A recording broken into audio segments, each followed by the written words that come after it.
Brion McClanahan has a PhD from the University of South Carolina in history. Several years ago, he wrote a book titled 9 Presidents Who Screwed Up America and 4 Who Tried to Save Her. His view on the presidency is not the traditional one you get from most historians. On the back of his book, published by Regnery History, the liner notes claim, "The worst presidents are the ones who want to, quote, reform, unquote, the country through the power of the federal government, which usually means usurping the power of Congress or the people." Brion McClanahan focuses a negative spotlight on Andrew Jackson, Abraham Lincoln, and Barack Obama, and others. Brion McClanahan, you say in your book, 9 Presidents Who Screwed Up America, that Woodrow Wilson is the worst president in history. Why?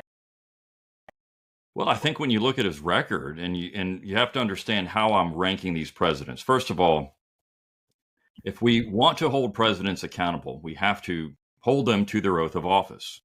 And when you think about Wilson and what happened in the early 20th century, we had a real deviation from where the presidency was anchored from that point forward. Now, I know and I talk about in the book, there's several presidents even before that you could say we're starting to go off the rails, but Wilson took things in an entirely new direction. He actually considered the president to be more prime minister than anything else. And that's not how the president was designed. In fact, if you go all the way back to the beginning and you think about the formation of the executive branch as just before Washington was actually sworn in, Congress was debating these things. And even after that, there was some question about whether we should have these cabinet members weighed down into the Congress to make policy recommendations, if we should have the president actually issue the State of the Union, what we call the State of the Union address now, in person.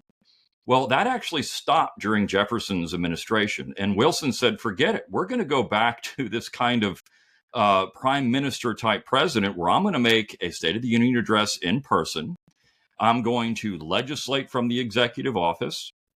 I'm going to create all of these programs that clearly were constitutionally dubious. In fact, at one point during World War I, one member of Congress said, look, why don't we just pass a resolution saying we can just do whatever we want as long as the president says we need it. And this is the kind of stuff that Wilson was doing on the regular that made it seem like the presidency was moving more, not just prime minister, but maybe a little more into the direction of an elected king. Of course, foreign policy is an issue. World War I. How are we making the world safe for democracy? Again, this was questioned during the time by both those on the left and the right. I mean, this was a real serious situation. So Wilson certainly gave us the blueprint for the modern executive that I think a lot of Americans on both sides of the political spectrum are suspicious of. You also say, when you talk about the 4 presidents who tried to save America, that John Tyler deserves a spot on Mount Rushmore. Absolutely. And that's the one that everybody chuckles about because, if you look at these typical presidential rankings, John Tyler is going to be way down the list. In fact, there's a new book out by Bill O'Reilly where he talks about how bad John Tyler is. And now this is all subjective, of course.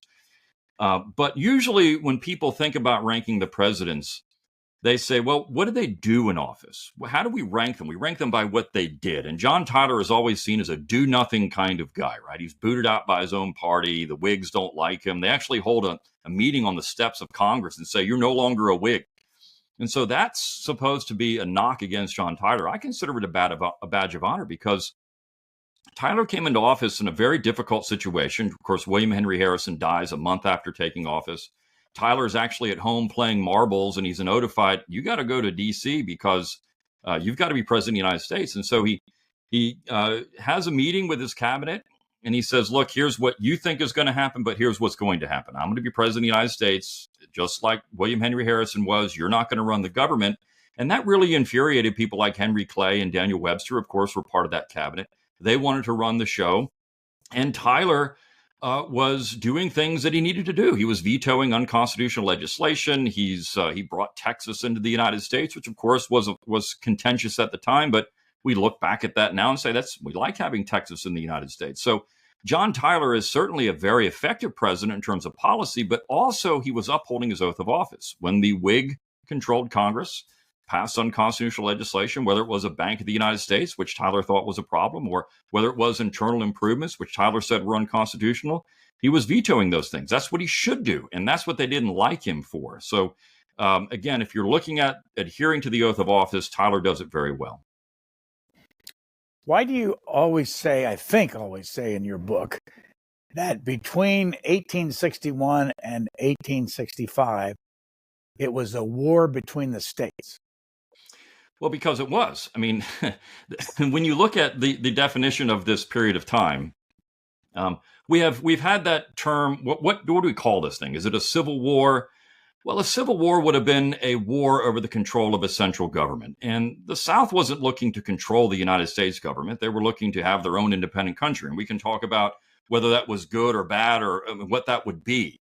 But at the end of the day, they weren't looking to control Washington, D.C. And if you take Lincoln's position that the states are really not out of the Union, you have two, at that time, federal republics battling over this position of whether states can actually leave this thing, right? Can they secede from the Union? Can they have this move, this democratic, the South is saying democratic move to leave? And so it really wasn't control of a central authority. It was this debate about, through arms, unfortunately, about what the meaning of the Constitution was. And was it a real federal republic? Was it going to be a more national republic? What were we going to have when this thing is over? And so I think that when we call it a civil war, it's a little bit of a misnomer as to what was actually happening there. And certainly at the end of the conflict, we had a new centralization of power, but that was still up for debate throughout that 4-year period from 61 to 65. I want to read this from your introduction. Many historians and too many Americans in general seem to believe that presidential authority is virtually unlimited.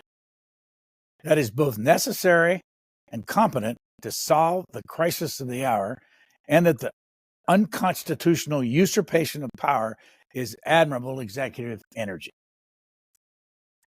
Yeah, I mean, don't we see that now? I think that one of the major problems we have, and of course, we just went through a very contentious election, right, as we're recording this, and people are very upset on one side of the political spectrum, and people are happy on the other side. But then 4 years ago, we had another very contentious election, and people on the other side were very upset, and people on the left were saying, this is great, we've got our guy. But at the core, what's the real issue here? It's executive power. And if we didn't have this full faith that the president is going to be the Messiah in so many ways, I mean, that's how we think of it. They come into office, they can rule with a pen and a phone, as Barack Obama said. They can just issue executive orders and executive agreements and do X, Y, or Z. That's really the root of the issue here. It's the problem. If we didn't have that belief in this executive power, we might have a little less contention in American politics, because it's all about the spoils. What can the president do? What kind of powers can they have? What can they force down the other side? We've got razor thin majorities in the United States, 50%, barely 50%. And that's why people are angry about this stuff, because we do have an executive branch that has virtually unlimited control of the federal government. And it wasn't so long ago when Richard Nixon was resigned, and we had historians looking at the Nixon administration, calling it the Imperial Presidency. There was a real evaluation of what was happening here. Should we have a presidency that has this much power? It seems to be that Americans have decided, yes, we need that. But at the end of the day, is that actually causing some of the political angst we see in America now? What do you think of most historians in this country? I think that historians, gosh, you're going to get me in trouble. I think that historians have a certain agenda, and you can say I'm doing the same thing, but historians seem to want to make a case and then fit all the evidence to their agenda. And I think at some point, that becomes dangerous because we don't really want to look at things objectively. One of the things I tried to do in the book was give it to both sides. I mean, I'm an equal opportunity executive destroyer. I don't think that the executive branch, the way we view it today, is exactly what the founding generation wanted. I'm just looking at the record, and whether I like what President A or B does is irrelevant. Because if we're not following this kind of executive that the founding generation wanted, well, then I think that we're off the rails. But I think historians need to be a little more honest about these kind of things. I think sometimes they get caught up in whatever political agenda they have, or whatever their political biases are, and they seem to be too closely aligned with that. And I think that historians they need to be a little more honest with themselves and their biases. Now, that's, as historian Peter Novick said, that's the noble dream, right? I mean, historical objectivity, does it ever really existed? We can go back to Thucydides, and he's talking about this. And I'm tied to my sources. So I think that this is a problem in the profession, and I wish we could kind of have that objectivity. It's very difficult to do, though. Where do you live? I live in Alabama, actually Auburn, Alabama. So it's a university town, and it's a nice place, but it's got a lot of the things university towns have. It's just a really, they call it the little town on the plains. It's a really nice place of the part of the country. Where were you born? I was born actually in your neck of the woods. I was born in Vienna, Virginia, Fairfax County, and my father was a firefighter. He worked for Fairfax County fire department for over 20 years, and so I love Northern Virginia. It's a beautiful place. I love Virginia. It's a great state. I spent my high school years though in Delaware, so just a little bit east of there, and then went to college in Maryland and graduate school in South Carolina. So I've been moving south, further south ever since. When did you first start thinking about history? I was 12 years old, and I went to Williamsburg, Virginia with my grandparents. And at that point, I said, gosh, I've got to do this. This is such a cool place. And I realized at that point that those people, the people interpreting things, didn't make a lot of money. So I said, well, I have to come up with something else to do. So maybe I'll teach or do something like that. But these living history areas, which unfortunately are dying in a lot of cases. I mean, people aren't attending museums as much as they used to. Williamsburg, even attendance there is way down. That was fascinating to me. I love Jamestown and Williamsburg and that whole area. And I thought, this is really what history is. I could feel it. I was around it, surrounded by it. It was just an amazing experience as a 12-year-old. And I think I went there about 3 or 4 straight years just to enjoy it. And I wish more people could experience that, because I think it really is transformative. Is there someone in those early years that really turned you on to a certain kind of history? I guess when I got to as an undergraduate, I had a professor there who liked political history, and I always was interested in politics as a high school student. It was something that was around, but he really got me interested. In political history. The 1860s was originally what I wanted to do, and then I started reading more about the founding generation. I liked that a lot better, and so when I went to graduate school, I focused on the 19th century U.S. history, early American history, and but I had some really great professors over the years, and I think that a lot of people have that same story. Wherever your politics are, you had a professor here or a teacher here that you really liked. And those are people that influence you to go into the profession. This is an older book. It's almost 10 years old, but I want to read the 9. Okay. Who you say screwed up America quickly. Jackson, Lincoln, Theodore Roosevelt, Truman, FDR, Woodrow Wilson, Lyndon Johnson, Richard Nixon, and Barack Obama. And before you talk about any of those 9, would you add any since 2012 to that list? Well, actually, Obama is an interesting chapter because it's not just Obama. I actually have George W. Bush in that chapter, Bill Clinton in that chapter. And I say Obama it didn't really start with Obama. And that's how we marketed the book, a decade ago.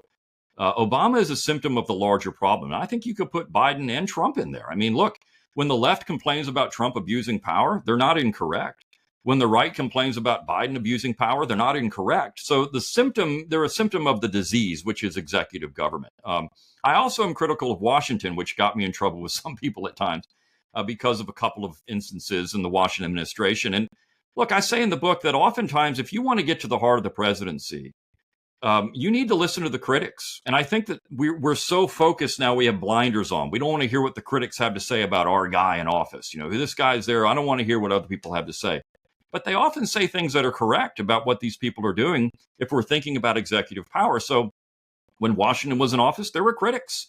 When Lincoln was in office, clearly there were critics. Jackson, there were critics. There were critics for all these people. And I take those critics seriously.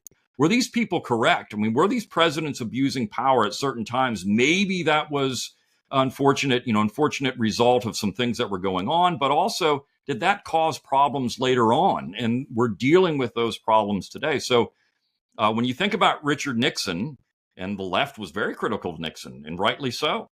And then, of course, you get this maybe a little reprieve, but did that result in the presidency as we see it now, where we have a president that's maybe shielded from any kind of critique from Congress, or we have, executive privilege and these kind of things? What does that actually mean? So I think the presidency today, again, it's a disease that these presidents all factor into, and I don't know how to look at it any other way. I offer some solutions maybe in the book, which I don't think will ever happen, but if we wanted to rein in executive government, we could do it. It would take some amendments to the Constitution to do that, though.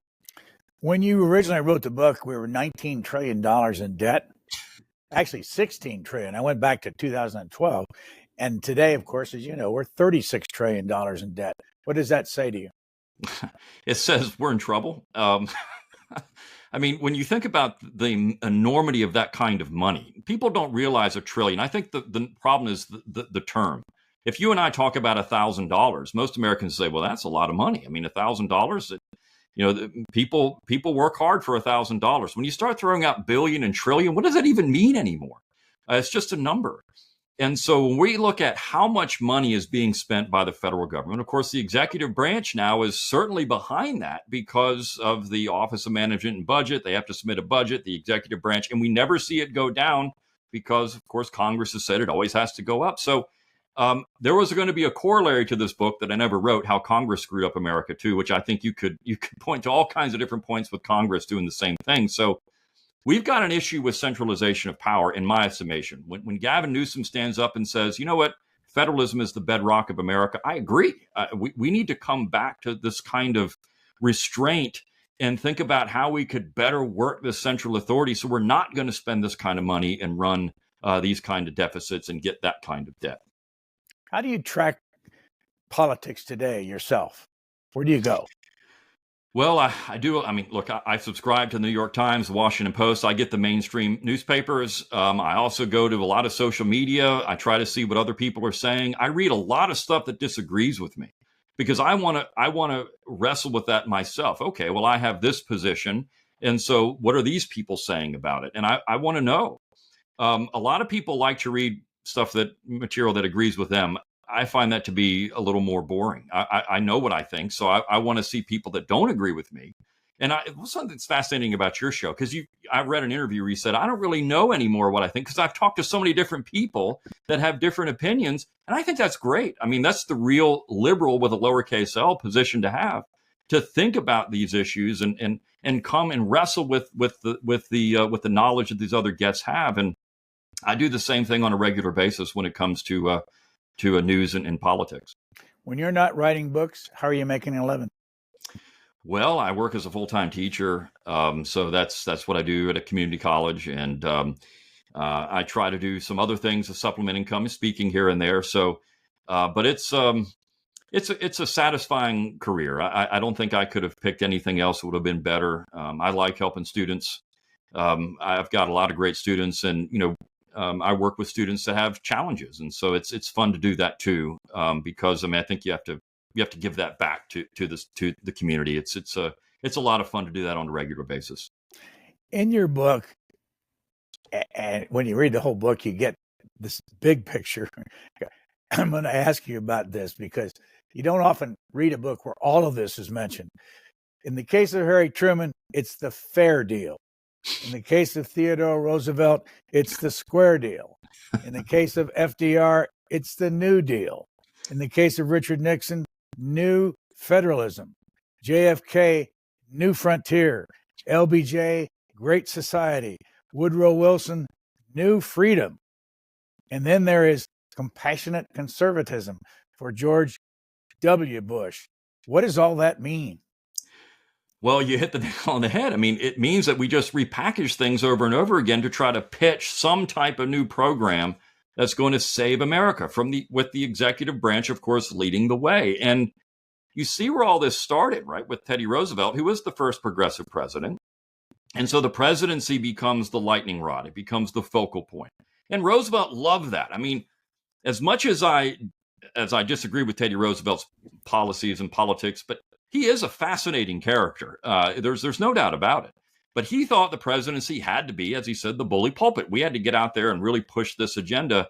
And so as you see that progress over time in 100 years, we have legislative agendas coming from the presidency. And I think that's a clear extension of the executive branch into an area where it never was designed to go.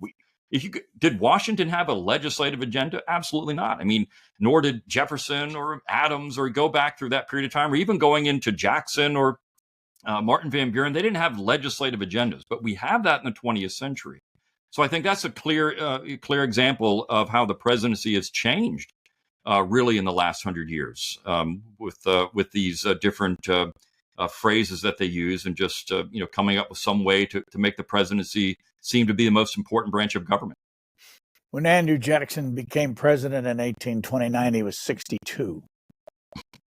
He's one of those 9. Why do you put him in that category of somebody who screwed up America?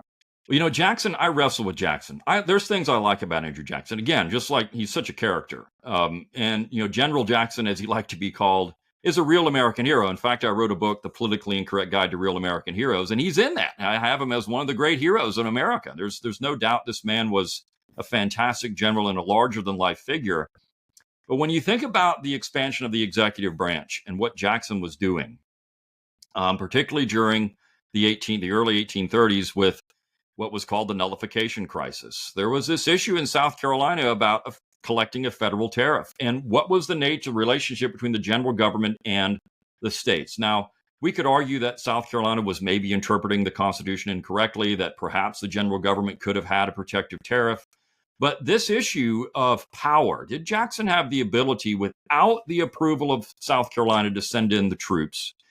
This is something that happened with Washington as well. And if he does, well, that means the presidency becomes larger than it really was. And the Anti-Federalists would have been proven correct. They would have used the sword to enforce their will.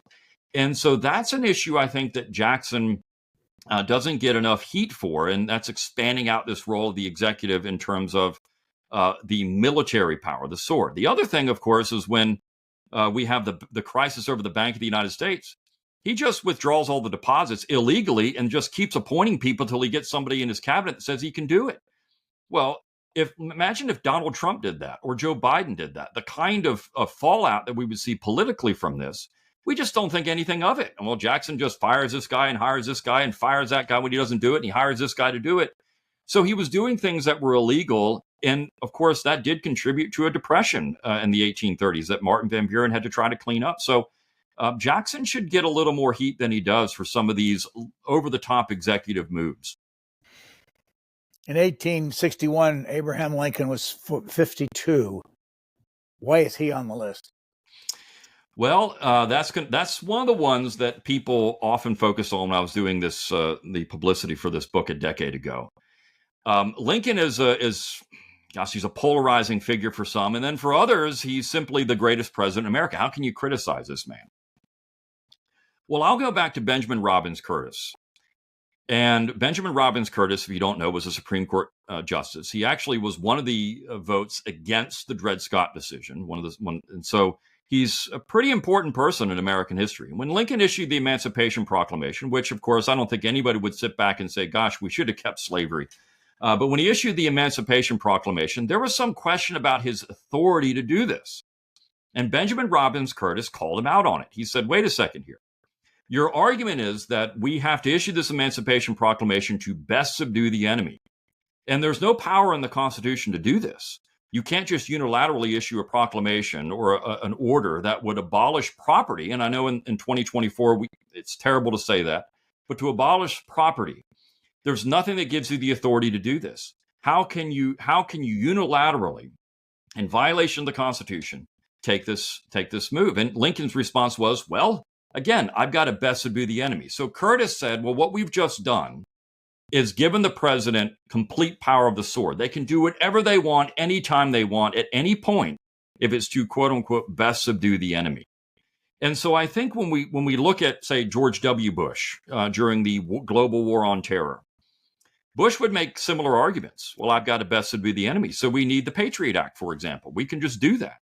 And if we violate individual rights in the process, well, who cares? We're best subduing the enemy.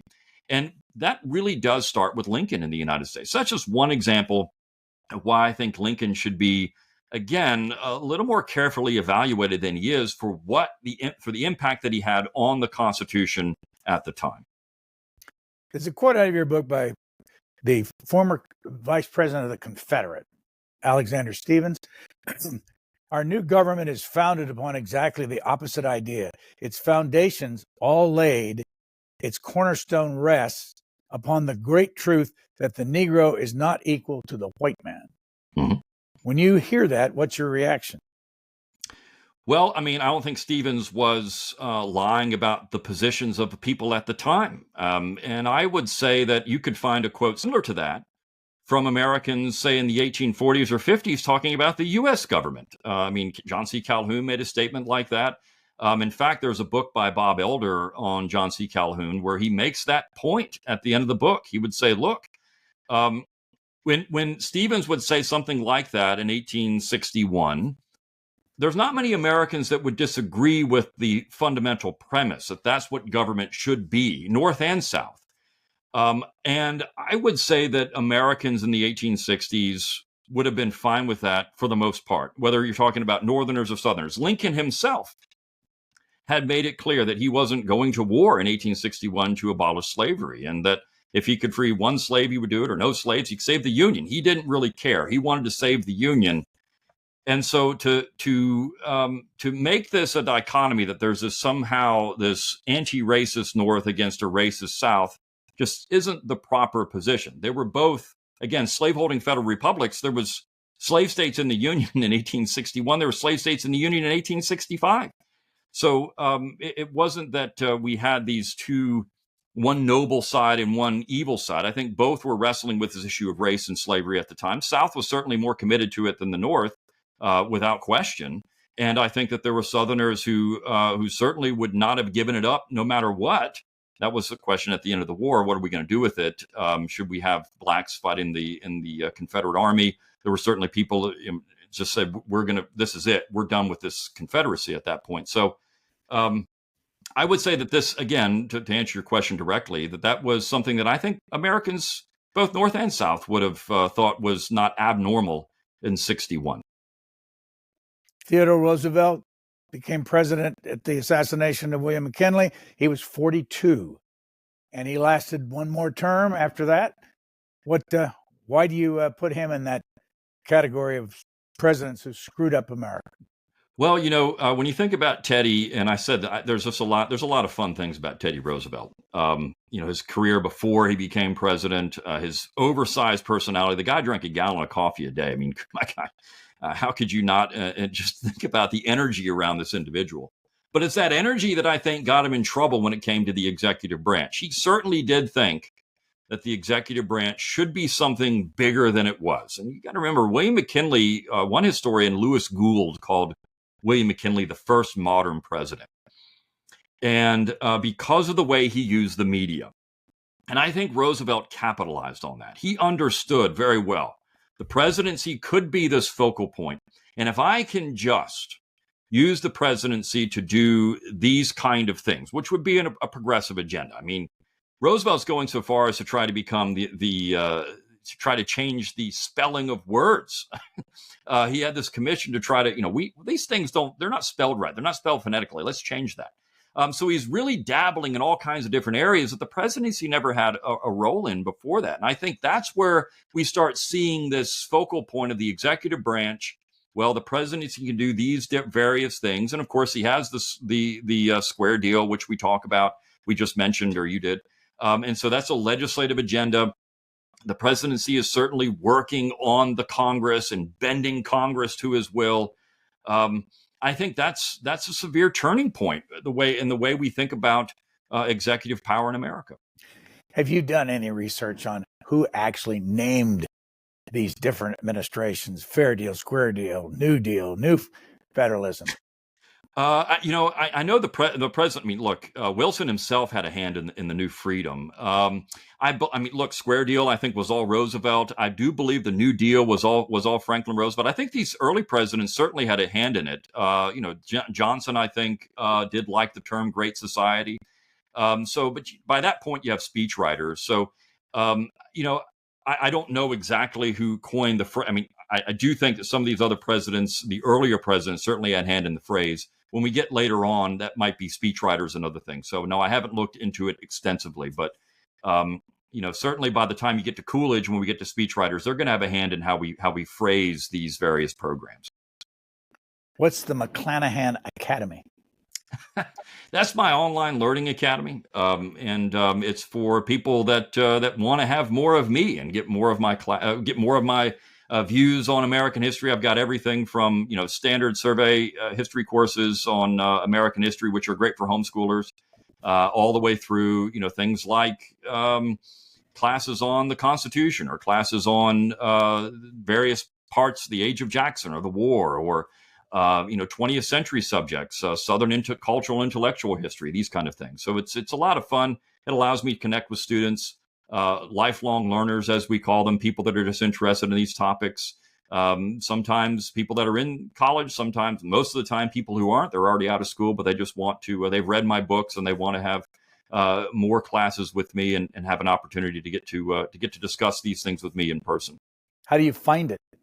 Just go to McClanahanacademy.com. It's very easy. And you can enroll there free of charge and, get a class. And then, of course, I do sell the classes there. But it is a lot of fun to put those things on. And I usually have several new classes a year. And so I've got a lot of great students from all over the United States and all over the world. In fact, I've had students taking classes outside of the U.S. So it's been a lot of fun to connect with people in that way. So if I sign up, what does it cost me eventually? And how much do I get a chance to ask you questions?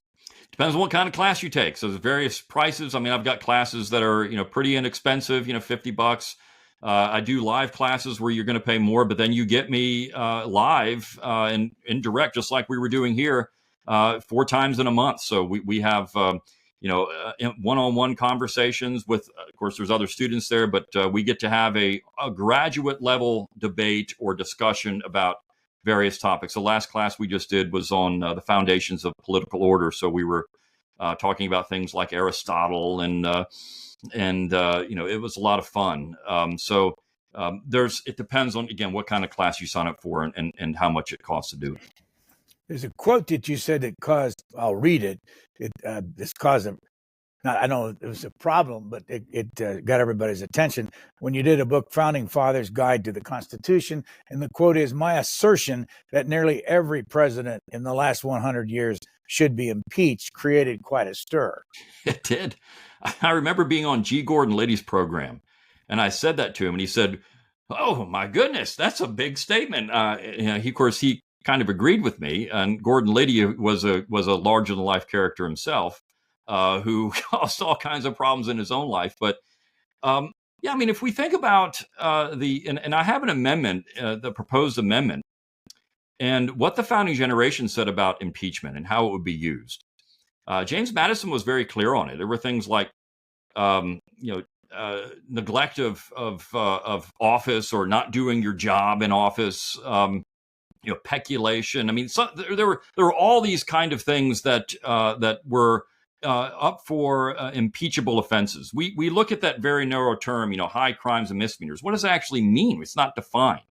So they actually did talk about it during the ratification process. And if we think about that and what they said about this office and how you should be or what you could be impeached for, certainly we should have been impeaching all of these presidents. Donald Trump, Donald Trump should have been impeached. So should Joe Biden. So should Barack Obama. So should have Bill Clinton was impeached. George W. Bush should have been impeached.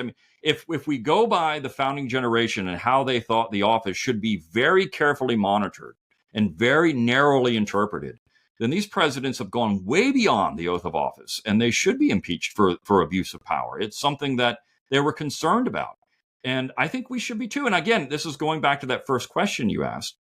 Why are we so upset about who's in office if some of the best presidents are the ones that really we don't really pay much attention to, because Congress was running the show and they were doing their job, and the president was executing the laws that Congress passed, and but they weren't going beyond the confines of the executive branch. So we would have a lot more peaceful, I think, political climate should that be the case today. And if we were able to hold the president accountable for the actions that they do and actually get rid of them, I think that would be quite an improvement on the system. In this book, you have 4 presidents who tried to save America. And what kind of a kickback do you get when you talk about Grover Cleveland being one of those? Well, Cleveland he's been a little more popular recently because of Trump, right? I mean, Trump now is going to serve 2 non-consecutive terms. So people are thinking about this, Grover the Good. And there's a lot of similarities, at least in the political climate that led to both of them. So Grover Cleveland comes into office in 1885, he's elected in 1884, scandalous campaign. He's got an illegitimate child. There's a moral question about Grover Cleveland. He's talking about opposing the establishment. James Blaine of Maine was this kind of corrupt establishment individual, and he promises to clean it all up. And he did a good job of that in New York. So you've got 2 New Yorkers. You've got Cleveland and Trump, both from the state of New York. And Cleveland tries to do it. I think that he has some headwinds going in the 1880s, and eventually he loses in a very close election in 1888. There might have been some shenanigans with the Republican Party at that time in getting Cleveland out of office, but certainly he's out. And then he comes back in 92, and he faces a lot of problems because of some of the things that happened when he was not president. So I like Grover Cleveland simply because this is a man that really firmly believed in the executive branch the way that it was designed. He's vetoing all these unconstitutional bills. Most of them were pensions, by the way. Things like, Union soldiers looking for a pension because they had some kind of injury or ailment 20 years after the war is over, but they should get a pension. He was really concerned about how much money they were wasting. It was Cleveland that was president. We had our first $1 billion Congress. And so you're starting to see the growth of the executive branch at this point, but also the Congress is starting to spend a lot more money. And Cleveland was wrestling with that kind of stuff. Corruption's not new. What we're talking about now, we've got corrupt Washington, D.C., and we got to wrestle with these things. This has been going on for a long time. And it's kind of depressing when you think about that, because presidents have said, we're going to clean up corruption, and then we just get more of it later on. So I think Cleveland's a fascinating character in terms of how he used the executive branch. I call it a wrecking ball. He just went in and said, I'm going to veto all this unconstitutional stuff, and I'm going to try to take care to clean up corruption. Was he effective in the short term? Perhaps. But in the long term, of course, we eventually got more of it. As you know, recently, presidents and leaders who pop up in this country have gone out of their way to dodge the draft. And maybe that's not a fair term, but you get somebody like Dick Cheney had 5 different deferments, and the same thing is true with Mitch McConnell. I don't want to go. I went through a story with Mike Tacken in his new book on Mitch McConnell, but there are others. Whether it's Bill Clinton didn't go to the service, and the reason I bring that up is because Grover Cleveland paid somebody $150 not to fight in the Civil War. Is that good morality? Well, I mean, that's an open question. Cleveland would say it's because he had to take care of his family. He was the breadwinner, and he paid somebody off. It wasn't illegal to do that at the time. You had to have the commutation fee, and there were lots of people buying their way out. Could we say it's good morality? I mean, this is the question in '84 when people were asking that about Cleveland. Is this guy really that moral? Because he's got this illegitimate child. There's the draft issue, which was brought up. This is a really contentious issue in the 80s because you've got so many people that were 20 years away from the war at that point. You've got a lot of veterans running around out there. That was one of the reasons why Cleveland lost in '88. You had the Grand Army of the Republic really rally around Benjamin Harrison, who had a great old American name. And they said, we got to get this draft dodger. I mean, but this guy out of office that is, I mean, he's in line with these Southerners down there. These are the bad people. He's one of them. So politics doesn't really change. And as you brought up, this is an issue during the Clinton administration. This guy's a draft dodger. This stuff doesn't change, and the attacks that are often used are consistent, even 100 plus years ago, 140 years ago, when you talk about these issues of serving in the military or not, and how they got out of it if they didn't do it. Well, I failed to mention Donald Trump and his bone spurs. Right. Yeah. So it's an issue that it comes up all the time, doesn't it? Go back to the 9. Harry Truman was 60 years old when he became president suddenly on, April the 12th, 1945. And you say leftist historical professors generally hold Truman in high regard. Why? Well, I think they like what Truman did after the war. There is some question about Truman with the Korean War, and there used to be some critique of Truman when it came to the Korean War. But then again, he also sacked MacArthur, which people loved. I mean, the fact that MacArthur came in and the left really wanted to get MacArthur. So he was somebody that they seemed to like at certain points in what he was doing. Truman did preside over an expansion of what was the New Deal, but then it was just transferred to other things. So I think with Truman, you really do see Roosevelt's vision of America really come to fruition. When the war was over in 45, Truman didn't downsize the military. He didn't downsize the expansive federal government, and he just transferred it around, just rolled it around to different things. So for years, there was some question on the left about whether that was a good thing. I remember as an undergraduate, there was a professor I had, and he said, we haven't left a World War II military footing ever. And he was very critical of that. But does anybody really worry about that anymore? I don't know. I mean, maybe Bernie Sanders does. Some people that are, on the left that worry about the size of the United States military. But I think for the most part, whether it's left or right, they've embraced this very large military, and it's part of just the American way now. But I think that Truman certainly, with the way that he looked at the expansion of the federal government, going after, nationalizing the steel mills, for example, things like that. There are certainly issues where he would go in and use executive power to his advantage. And I think that's why the left generally likes him. I mean, they think that these are things that should be done and can be done by the executive branch. What do you think? He called his administration the fair deal.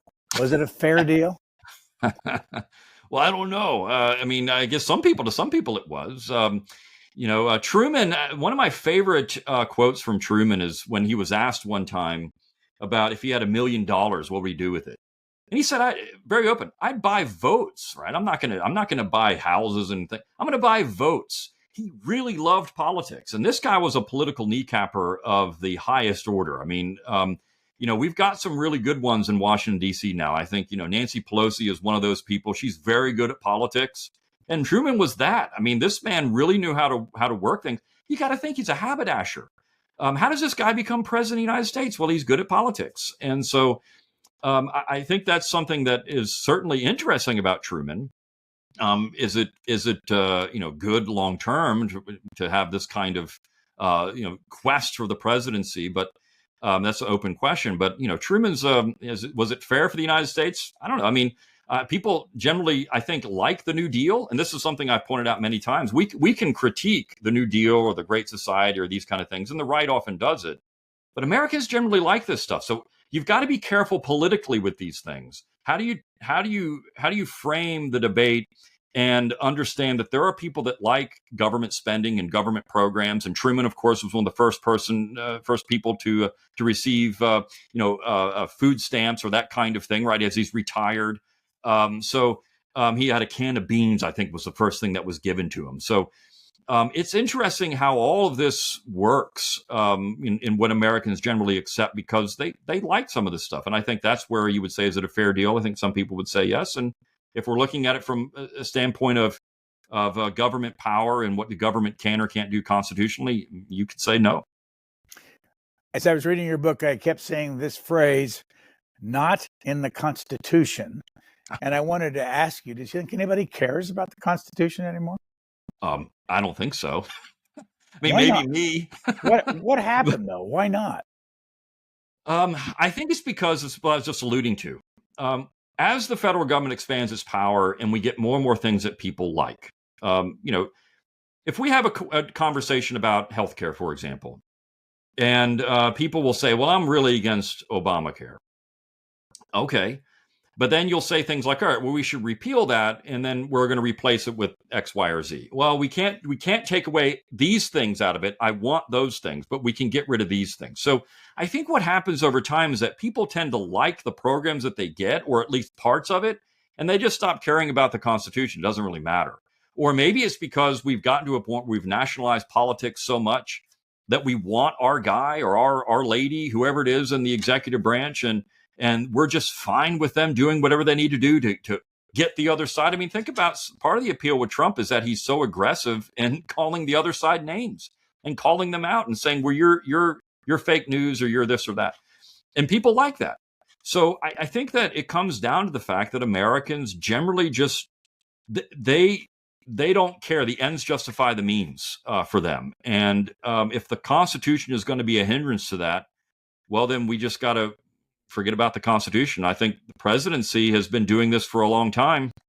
Why should Americans be any more concerned about it? When FDR came into office in 1933 for his 4 different elections, he was 51 years old. And you say at the end of his chapter, Roosevelt had created a new executive branch through crafty maneuvering, expert propaganda, and old-fashioned bully politics. Roosevelt persuaded the American public that an executive with wide-ranging powers was essential for the preservation of democracy. How's that working out? Well, again, I think some people kind of like this, but I would say that as we go into these election seasons and every single time we have such vitriol and people are so angry. I mean, think about what people are willing to do now because of a candidate, and some of the violence that we have and other things. I don't think it's working out very well. If we had far less executive government, I think that we would have a much more civil discourse about what we need to do. Of course, Congress would take a center stage at that point. Maybe the state legislatures would be a little more important because, well, you could have a lot of this stuff returned back to the states, and the states would be debating these things. It's funny when we had the Dobbs decision, and a lot of people were very upset about that. A lot of people weren't. But, you had states where people woke up that next morning and nothing had changed for them. And I think they realized that, okay, well, it hasn't changed for me in this state, but in these other states, maybe it did. So I think with more of that, maybe less executive government, we could have a much more civil discourse in America about the future of American politics. What do you think of FDR? I'm not a big fan. I know a lot of people like FDR. He's one of the top 5 presidents usually, but I think in terms of, as I said in that statement you read, I think that he's been disastrous in terms of expanding the executive power and executive government in a way the founders never intended. I think that this book was created because of my founding fathers' guide to the Constitution, which I just went back and looked at what the founding generation said the Constitution would mean when it was going through ratification. That's the Constitution we have. We should have. It's the one that's never changed. I mean, except for amendments. But in terms of how the Constitution would be interpreted, that's how we should interpret the document. So if I look back at the founding generation, I don't think they would really care for Franklin Roosevelt or any of the other presidents for the most part that we had in those 9. But I'm not a big fan of Roosevelt. I think that he was certainly someone who set us on a path of this kind of executive government we have now. And I think, again, we're suffering under. In the back, you make some suggestions, but this one sentence caught my attention because we're about to have a second-term president in President Trump. You say here, history has shown that presidents tend to abuse their power in their second term, and that the best presidents tend to serve less than 8 years in office. Yes, this is true. And I think, one thing that when we think about American constitutionalism, we forget about a constitution that was written in the 1860s And of course, it has a lot of baggage because of slavery. But one thing the Confederate Constitution did that was very interesting, they had looked at the executive branch and government now for about 80 years at that point. And they had come to the conclusion that the presidency was also fairly dangerous when you had re-election. So they actually had a one term for the presidency, 1 6-year term. That way you can go through your re-election. There was no potential for, saying like Obama did on a hot mic, look, I'm going through an election. When I get out of this, I can do whatever I want. And that's what we've come to see with the presidency. So perhaps if they were limited to one time in office, with the caveat to that, of course, I also recommend that we should have the ability to impeach them a little bit more forcefully. Perhaps we could hold their feet to the fire a little better, and we wouldn't run into the situation where we have presidents who go into a second term really without re-election. They can do whatever they want, and there's no way to hold them accountable. Well, that creates problems. So perhaps just limiting them to one term with, again, the caveat that we need a little stronger impeachment power. I think that would work well for restraining executive government. Woodrow Wilson, 57, when he took office in 1913, he couldn't get his 14 points or his League of Nations approved in the Republican Senate. Would you have liked that to happen? Lodge, I think, was very concerned.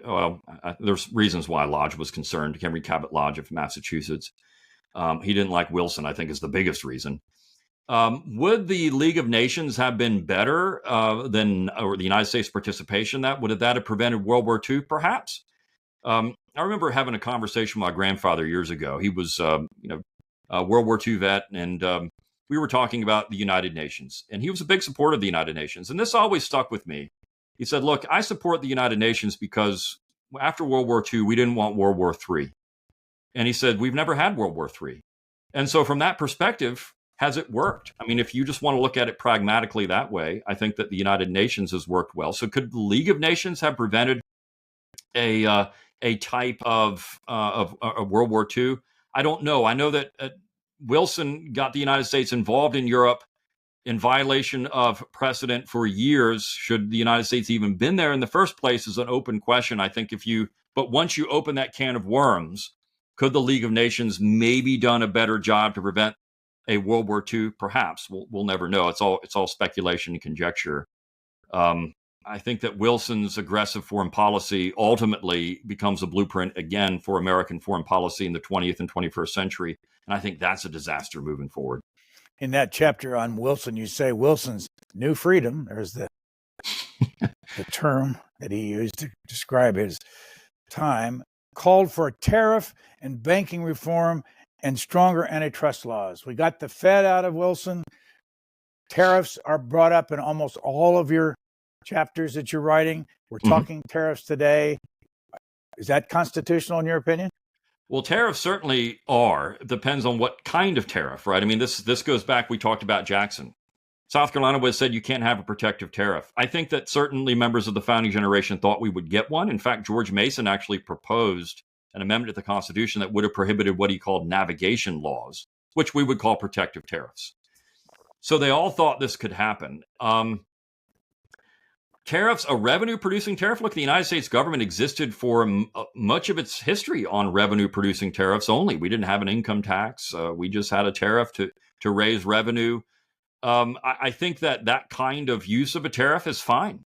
It's the constitutional thing to do. The Federal Reserve, I mean, we're having conversations about that all the time. You mentioned the amount of debt we have, and of course, the ability for the Fed to control credit and printing money. These are all big issues. And Wilson is certainly responsible for a lot of that. You have people like Arsene Pujo of Louisiana, who is very critical of, and I bring him up in the book, in critical of central banking and what these things would do. He wanted something even a little different than what we got with the Fed. So these issues of banking and tariffs have been around since the first Congress. I mean, since Hamilton proposed a tariff in the Washington administration. There's been debates about what we should do with American finances. When you bring up $32 trillion in debt or whatever astronomical amount of sum we're going to get at some point, we have to have a conversation about what the Fed can do and what tariffs would be and what kind of taxes we're going to pay and all of these things. And certainly with the executive branch taking the lead, this becomes paramount in our discussion of that institution. One of your 9 presidents who screwed up America, LBJ, took office 1963, November the 22nd. He was 51. What did he do to screw up America? Well, it's guns and butter. I mean, again, Richard Nixon had to pull the United States off of a precious metal standard because of LBJ. The astronomical amount of money that we had to come up with to fund both the Great Society and the war in Vietnam concurrently. And what are we doing now? We're funding this global war on terror, which is very expensive. We spend more on our military than any other country in the world. In fact, several countries behind us combined. We have an extremely large welfare state. In fact, a friend of mine brings up the fact that the United States government is the largest government in the history of the world. There's never been one like it. And that really does start ramping up under LBJ. We've got all this money going out to fight the Vietnam War, which is, questionable whether we should have been there in the first place. We've got all of this funding going on for, social welfare programs, which now, again, as I said, Americans tend to like, but there's always critique of these things. So when you throw that kind of money at these various issues, you're going to create some economic problems for the United States moving forward. And I think that's its biggest problem with LBJ is the growth, the exponential growth of the federal deficit and debt long term. You say the National Endowment of the Humanities, or for the Humanities, and the National Endowment for the Arts and the Public Broadcasting Corporation all came into existence as a part of the Great Society. Yes. Is that a good thing or a bad thing? Well, I would say that when you look at those programs, are they constitutional? I'm going to say they're not. I know, again, Americans like this kind of stuff. We've had a long debate about the public broadcasting system for a long time, going back to the Reagan administration. Of course, very famous Mr. Rogers there sitting in front of Congress saying we need Mr. Rogers, right? So again, there's people that like this stuff. So how do you politically navigate these things? I would say, again, they're unconstitutional. We shouldn't have them. But on the other hand, there were people that tend to like them. So these are all political questions. If we're going to adhere to the Constitution as ratified, then we shouldn't have them. But as Americans get to vote on this stuff and they get to decide how we're going to spend money, these are open political questions. 1969, Richard M. Nixon, 56 years old. How did he screw up America? Well, Arthur Schlesinger wrote a book entitled The Imperial Presidency after Nixon left office. And he was very critical of Nixon and the use of the executive branch.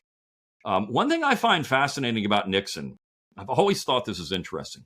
When he was in office, he would complain, he and Haldeman would complain that they would do things that the left should like, but they would always criticize him for it. He couldn't figure this out because Nixon was looking at it pragmatically. Well, I'm doing stuff that they should think is okay. I'm following along with their agenda in some ways. But they keep criticizing me. Well, it wasn't necessarily that they didn't like the policies. They didn't like Nixon. So this gets into the politics of everything. But Nixon, of course, is just, he promises to do things like, rein in the welfare state that Johnson created. He didn't really do any of that. One of the things that I think Nixon did that was problematic is this new federalism. We often talk about, block grants to states. Well, this allows for a tremendous amount of corruption. And it also comes down to centralization of power in that the federal government takes the money in and then sends it back to the states. Well, logically then, if you're going to do that, well, then just let the states keep it and then they can do what they want with this money rather than taking the money in and saying, here are strings attached, here's what you have to do, and you have these certain things. But it also opens the door to, you have X amount of dollars, do whatever you want with it. And that also creates a situation where the states become addicted to the cash and you centralize power even more greatly. So I think, and of course, there's Watergate. We can get into the abuse of power with those kind of things. But I think Nixon is problematic in that this very clear line between what is corruption, what isn't, it's blurred during the Nixon administration, and that does lead to problems later on in the executive branch. Are you writing a book now? I am not. After 2016, I wrote another book. I wrote a book on Hamilton. and I had 2 books in that same year, and there was some reasons that I got tired of it, and the book publishing industry has changed a lot in the last decade. And so I decided I was going to do some other things like, McClanahan Academy and focus on some other parts of what I enjoyed doing. I keep threatening to do something. I've got a couple of ideas that I've pitched with my agent several times. And it just comes down to a matter of time, really, for me at this point in my life. I'm very busy. I have a family of kids in school and a couple kids in college now, and so it's things might ease up in the future. But for the last several years, I've been very busy with several different things, including family life. How interested are your children in history? Um, well, none of them want to do it for a profession. They make A's in all the classes, but they want to do other things. So they're interested in math and science and these kind of things. So I think that they like history, but they think, well, I'd rather do something I can make more money in than history. So let me go do a job like be a doctor. That would be a good thing instead of pursue history. What's the name of the school where you teach? It's Chattahoochee Valley Community College. In fact, C-SPAN was there in 2012 when my Founding Fathers Guide to the Constitution came out. Y'all came out to CVCC and had me do a talk there. And the president at the time was very happy about that, and it was a lot of fun. But it's a little school there in Phoenix City, Alabama. It's a nice little place. And what are you teaching there? Right now, I've taught it's survey courses, so I've taught both U.S. history and Western civilizations, what we do, and we've got students. It's a really interesting college because we have students from all over the world. It's, Fort Moore now, instead of Fort Benning, it's Fort Moore. We've got a lot of students from all over the United States and all over the world that attend, and it's quite a different kind of quote unquote community because of that international flavor to it. One of the fellows that endorsed your book back in 2012 or so is a man named Llewellyn H. Rockwell Jr. Mm-hmm. I don't think I've ever interviewed him, but I wanted to ask you about him. It says here, congratulations to Brion McClanahan. As a true American historian, he tells the truth about the rogues gallery of U.S. presidents who have stolen our freedoms, killed millions in the process, and what great prose. I believe he's still alive. He is 80 years old. Yeah. I love Lou. He's a really interesting man. Very very determined, I think, is a nice way to put it. Resolute. Lou is a stalwart in the libertarian community, and he, of course, helped found the Mises Institute there in Auburn, Alabama, and just a very nice man. If you've ever get a chance to meet him, he certainly is someone who is very intelligent, great with interviews, but then also just a really nice person. And I think that, we often lose sight of that as we get into politics. You may not agree with someone, but we lose that personal connection, I think, oftentimes. And that's unfortunate because there are people that don't agree with me that I like a lot. And they're nice people. And so I think if you ever did get a chance to interview Lou, it would be well worth your time. The Mises name, I've heard all my life. I know the background on Mises, but what does the institute do? It's an institute dedicated to Austrian economics. I believe you've had Tom DiLorenzo on your show before, and Tom is now the president of Mises. He's written books on Lincoln and has a very contrarian view on Lincoln. He and I actually are quite sympathetic in how we view Lincoln. But it's a international think tank now. I mean, they have influence in other parts of the world. They have conferences with scholars from all over the world to come in and talk about Austrian economics. Ron Paul is certainly affiliated with Mises Institute. And when you start talking about issues like the Federal Reserve, this is his wheelhouse. So they are dedicated to what they believe to be the proper economic role of the government in society, which would be just about zero. And I think that it's they have a lot of reach now, a lot more reach than they used to. But people are starting to pay attention to what they say about American economics. Your chapter 10 is about a president you say tried to save America, Thomas Jefferson. Why did you pick him among the founders? Well, I like both Washington and Jefferson. I'm critical of Washington in the first part of the book. I'm critical of Jefferson in this part of the book because I think his second term was a problem. But Jefferson's view of the presidency was very much in line about how the majority, I think, of the founding generation thought of the presidency. Jefferson famously walked to the executive mansion for his inauguration. He stopped giving the State of the Union address in person. He wrote it, and then Congress read it. He really downsized the role of the presidency. And when you go forward in time, and even going up to Lincoln, when you look at how other presidents after Jefferson talked about the presidency, they mentioned Washington some, but they often mentioned Jefferson because it was that very American view of executive power. We didn't have a presidency under the Articles of Confederation. We got one in the Constitution. There was a lot of debate about whether we should do that. I think Jefferson had that very balanced view. Okay, we're going to have the presidency, but we're not going to have it be, we're not going to have an elected king. We're not going to have it be overbearing or aggressive. We're going to trim this thing down, and we're going to make sure that we have a very American type of executive branch. And I think when Americans are conceptualizing what the presidency should be on the left or the right, and they're criticizing various presidents, that's in the back of their mind. They don't just realize it. I mean, that's what they're thinking as an American. It's a very American thing to do.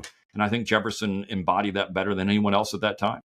You write this, and see what you think about this, in the light of what we're talking about today in the country. Jefferson did have several recommendations for Congress. 1, reduce the debt. 2, eliminate as many taxes as possible. 3, rein in the federal judiciary. 4, repeal, replace, or let expire odious Federalist legislation. And 5,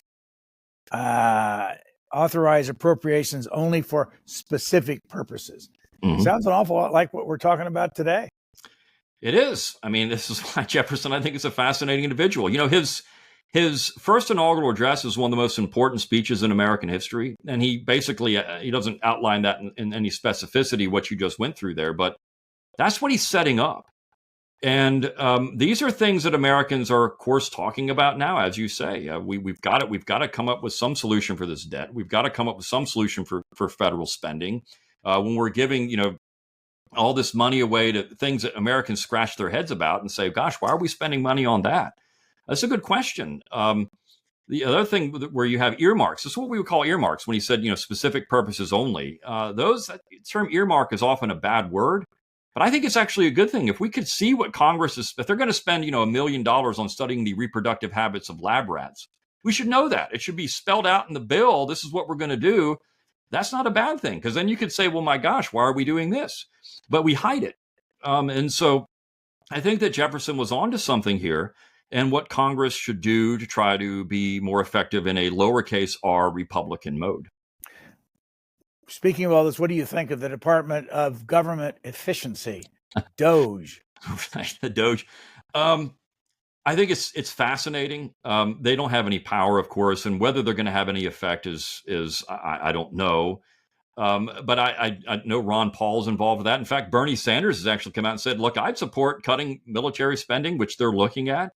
So if we could have some real serious conversations in America about what we need and what we don't need, and we've got this looming problem of this debt that's going to consume all of our resources at some point just to service the thing. That's a real catastrophe. So if we could somehow come up with some way as Americans across the political spectrum to say, well, we need to make some changes. This actually happened in the 90s. Bill Clinton was very critical of the $500 hammer and the $200 toilet seat and all these things, and people were on board with it back then. Why can't we be on board with that now? So I like the idea of at least having someone, maybe an outside entity, look at these things and make recommendations. But it's all going to come down to Congress and what they want to do and whether they're going to follow through on any of this stuff. We haven't talked about Calvin Coolidge, but at the end, you talk about John Tyler or Calvin Coolidge were resurrected and put back in office. Congress has abandoned virtually every vestige of their legal authority to challenge the president. And the American people have decided that it is easier to vote every 4 years for a virtual dictator than to place their hope and confidence in Congress or in the state or local government. Calvin Coolidge, where do you put him? I like Calvin Coolidge. Silent Cal is a fascinating character. Again, a man, you think about John Tyler sitting at home playing marbles when he's told, you're going to be president of the United States. Calvin Coolidge was told that Harding died, and he went back to bed. He took the oath and went back to bed. Can you imagine that? There's no way that would happen now. Just a fascinating character, but certainly an individual that I think was interested in reining in the power of the central government, following a more constitutionally oriented executive branch. Maybe you listened to Hoover too much. I didn't get into Hoover in the book, but Hoover's one that who I'm not very. I think has got some problems too. So, but I think Calvin Coolidge was on the right track. In fact, after he was out of office, he said, I'm a dinosaur. There's no way that I could even exist in this new executive branch. It just doesn't seem. He's writing this to Herbert Hoover. There's just no way that I could navigate this new thing. And it's fascinating that he even realized.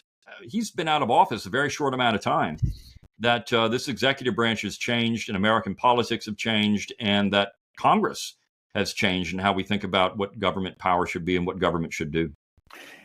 You have a very strange first name spelling, Brion.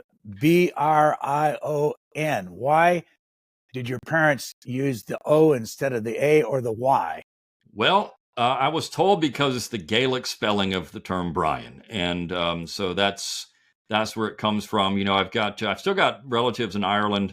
My great grandfather on my mother's side arrived in New York in the 1880s, and so my grandfather, back starting in the 1960s, spent a lot of time in Ireland. He actually when they told him when he was in his 80s, he couldn't drive there anymore. He couldn't rent a car. He just bought one and drove it around anyways in Ireland.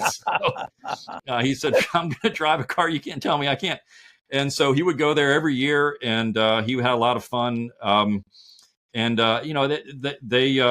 They thought this would be a lot of fun to name me in the Gaelic spelling of the term. And again, is that accurate? I don't know, but that's what I was told. So McClanahan Academy can be reached again, how? McClanahanacademy.com. It's very simple to go there. And again, you enroll for free. You get a free class when you enroll. And then I appreciate anybody buying any classes they want. The name of the book we've been talking about is 9 Presidents Who Screwed Up America and 4 Who Tried to Save Her. Our guest has been Brion, Brion McClanahan. Thank you very much for joining us. Thank you, Brian. Thanks for tuning into this week's Booknotes Plus podcast. If you have a moment, please consider rating and reviewing us wherever you listen to podcasts. Your feedback will help others discover the program. And don't forget to share this episode with friends and family. For the latest on new episodes, schedule updates, and more, follow us on X @C-SPAN Radio.